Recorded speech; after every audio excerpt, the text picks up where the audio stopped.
광주 군공항 이전 특별법이 지난 4월 말에 제정됐죠. 하지만 이 법안에는 이전 지역의 지원에 대한 규정을 전무하다는 한계가 있습니다. 이에 전남도가 이전 지역 지원 계획을 담은 시행령을 국방부에 건의했습니다. 기후 기자가 취재했습니다. 광주 군공항 이전 특별법이 국회 본회의를 통과한 건 지난 4월 13일. 특별법이 통과한 이후로 광주 군공항 이전 사업은 지역의 최대 연한이 됐습니다. 특히 김영록 전남도지사가 강기정 광주시장과 회동을 한 지난달 10일 이후 전남도의 움직임이 눈에 띕니다. 김 지사가 지난 15일 무안군이 민간공항과 군공항을 함께 품어야 한다고 주장한 겁니다.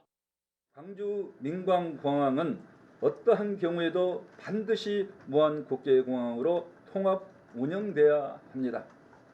이를 해결할 수 있는 가장 좋은 방안은 무안군이 수도권 발전을 위해서 광주 민광공항과 군공항이 함께 이전되는 것을 대승적으로 수용하고 더 나은 미래로 힘차게 나아가는 것입니다.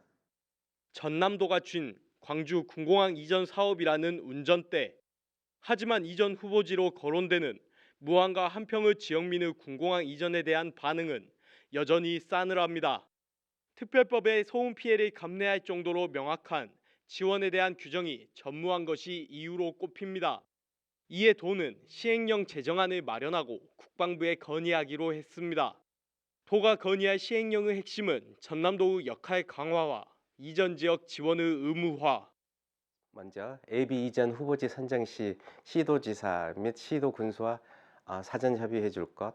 두 번째, 이전 및 지원 사업 재정 계획 수립 시 시도지사 등과 사전 의견 수렴해 줄 것. 세 번째, 이전 지역 주변 지원 계획에 반드시 포함해야 할 지원 사업.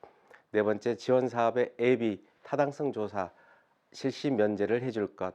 다섯 번째, 이전 지역을 대상으로 한 공청회 3회 이상 실시해야 할 것.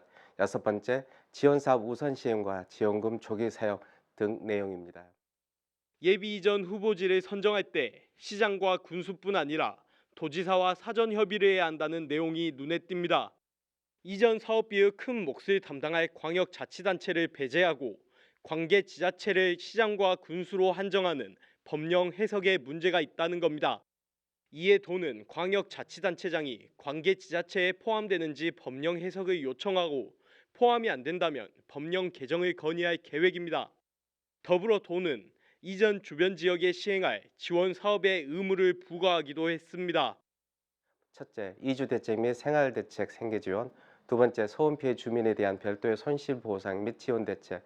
세 번째, 광주시와 전라남도 내 주요 도시로부터 군공항까지 이르는 도로, 철도, 항만 시설 등 SOC 확충. 네 번째, 군공항과 연계된 이주 단지 등 신도시 및 배후 산업단지 조성과 관련 인프라 건설 등 내용입니다. 군공항이 이전했을 때 주변 지역민의 이주 대책과 소음 별도 보상에 대한 의무를 부과해 최소한의 경제적 보상을 마련하겠다는 겁니다. 한편 도는 이번 시행령 제정안을 관계기관 의견 제출일인 지난 1일에 제출했습니다. 더불어 제안한 시행령안이 반영되지 않으면 특별법 개정을 고려하겠다고 밝혔습니다. 시행령이 어떻게 결정될지는 오는 7월과 8월에 윤곽이 드러날 것으로 보입니다. CNB 뉴스 기우입니다.